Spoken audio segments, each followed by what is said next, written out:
Okay, so we're starting day 8 on the trail. We had a good stop at Lone Pine and just finished a 22-mile ride up here. And now we're at the Horseshoe Meadows campground, and we've got about a 4-mile hike up to get back on the Pacific Crest Trail. And so we're looking forward to getting back out there. Thanks for joining us.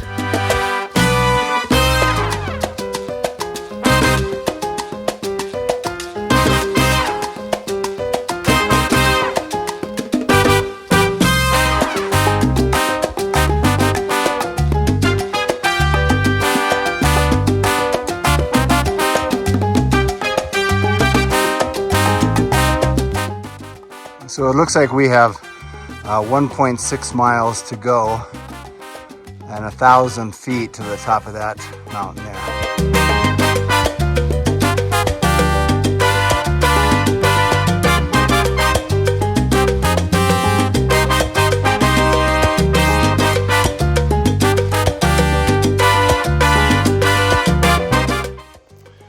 So we're taking a short lunch break. And we're at 11,850 feet. That's the highest we've been so far on the trip. And it's felt pretty good getting up here. We're thinking we might be getting our hiking legs and hiking lungs.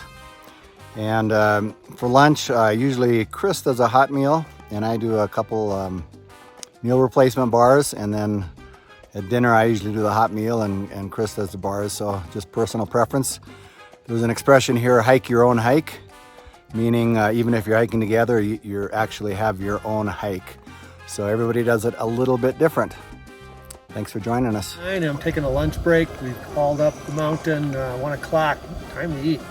I got freeze-dried food here, pesto, got my boiling water here with a backpacking stove. And I'm gonna go ahead now and take that boiling water and pour it into my pesto so I can eat that. Better take the bag out first. So I put it in this nice foil patch to keep it colder in my hand, or don't burn my hand. Take this out, and pour it on in. There we go. And then I shut it up. So I keep all that nice hot air in there and let it cook for 10 minutes. A real advanced way of stirring the mixture is just squeezing it up. And what meal are you having? This is pesto. Just pesto? Yeah, peak refuel pesto, and it's got chicken. It's got a lot of spices in there and noodles. How many calories? This would be about 900 calories. That's awesome. Okay, thanks, Chris.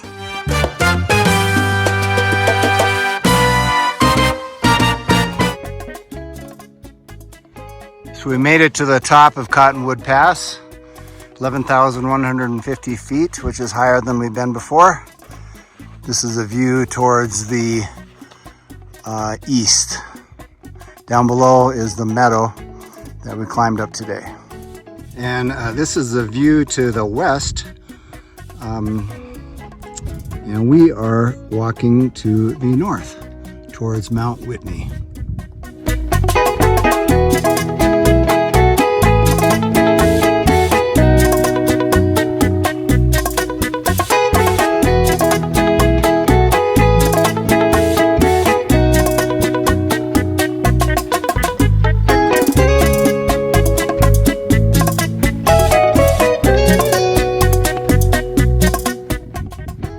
So we've decided to stop for the night. It's only 3:30, but we've had a good hike up the mountain and found this beautiful little lake, Chicken Spring Lake.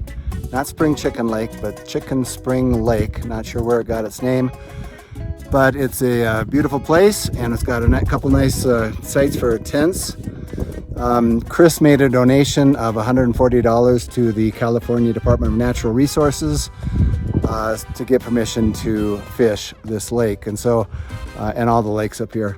So we're gonna do a little fishing and enjoy a nice evening here at Chicken Spring Lake.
Okay, it's day 8 and we are up at 11,200 foot, and we are just sitting around this gorgeous lake that we've had. One of the things that I was eager to come out here to do was to also fish. Certainly the hiking's nice, the mountains are great, but I just wanted to see if we can catch some trout and have trout for dinner. I don't know about this lake, I don't know about this area, but I gave it a shot today, cast it around, changed the lures up, went from worms to spinners, and didn't get anything today.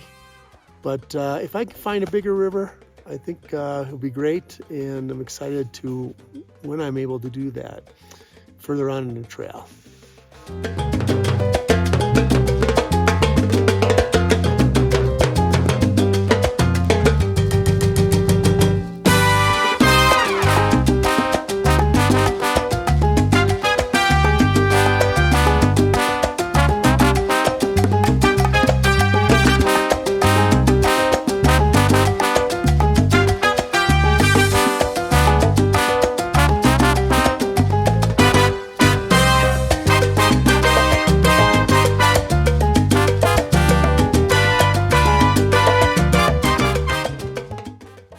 So it's day 8 of the Trail of Transformation.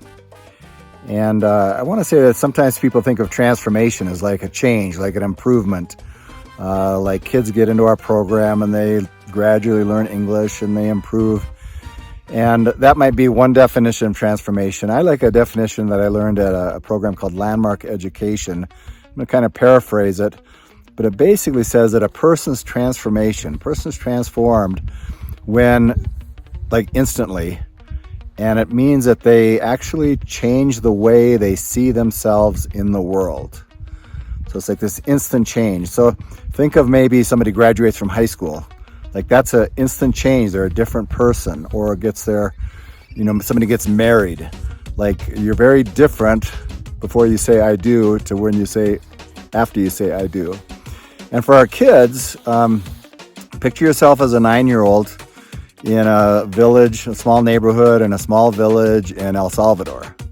And that's who you are. You're a small kid in a small village in El Salvador. And then you join Outreach 360 and you're part of the virtual English program, Virtual English Academy. And you're with kids from Bolivia and the Dominican Republic and Nicaragua and Mexico and Peru and on and on and on. And you've got teachers from Malaysia and the United States and South Africa and Germany. And all of a sudden, you're not a little kid in a little village in El Salvador. You're part of a global education program. And the way I believe our kids see themselves changes immediately. Like, there's an immediate transformation. And that in itself is a huge thing as they look to, as their performance in school improves and they see themselves as just somebody different. So I just want you to keep that in mind, that it's not just the long-term English education and aspiring to a career, different types of careers that we're working with the kids on, but it happens right away. So your donation to Outreach 360 causes that to happen. And a reminder, it's a 1-to-1 match. You donate $1, $1 gets matched by a generous donor. Donate $100, $100 gets matched, and so on. So thank you very much. We appreciate your support, and we're glad to have you continuing on our journey. Today, I would like to introduce you to Outreach 360 Virtual English Academy student Sophia, an 11-year-old from the Dominican Republic. Hi, my name is Sophia. I'm 11 years old and I'm going to 7th grade. I live in the city of Montecristi, which is located in the Dominican Republic. Dominican Republic's flag has 3 different colors: blue, white, and red. In the center of the flag, it has the Holy Bible. This is the typical dress, which has the same colors of the flag. This is the one park of Montecristi, which is called El Reloj, where you can see a museum and the mountain called El Morro. These two are beautiful beaches where you can go every time in the year. We make a lot of bananas and rice, and it's delicious. I don't have a pet, but I'd like to have a dog, a cat, a bird, and everything. This stuffed animal lives with me and is important. This is the typical food, and the pizza, which are 2 of my favorite foods. In my free time, I like to do manualities and read and drawing. I was one of the best students at school when I was 6th grade. I'd like to study linguistics because it has fun teachers and because it helped me to understand English. I want to be a doctor or a veterinarian in the future. One fun fact about me is that I can put my leg in my neck. Thank you.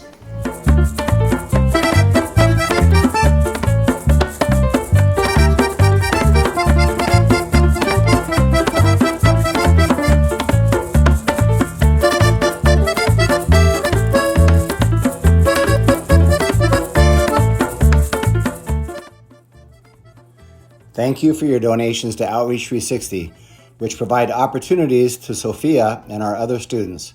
We have now raised over $10,000 of our $60,000 goal.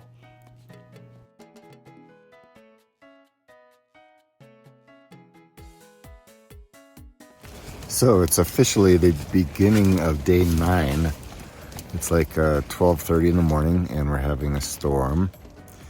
And at least a big wind. We're expecting rain sometime today, but it's pretty windy, tents rocking around, and so it makes it difficult to sleep. Got the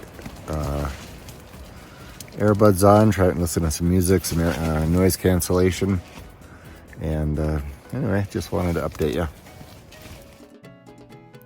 I am dedicating today's hike to my grandfather, Murphy Eklund. He modeled hard work and entrepreneurship by running a rural general store during the Great Depression, opening a propane and appliance store in the 40s, partnering to start a trucking business during the first North Dakota oil boom in the 50s and 60s, and then started a car dealership in the 60s. He demonstrated community service, serving on the school board, church board, senior citizens board, Rotary, and county commission. He even traveled to Washington, D.C. to help convince Congress to approve the Theodore Roosevelt National Park in western North Dakota. And he always had time to take me fishing.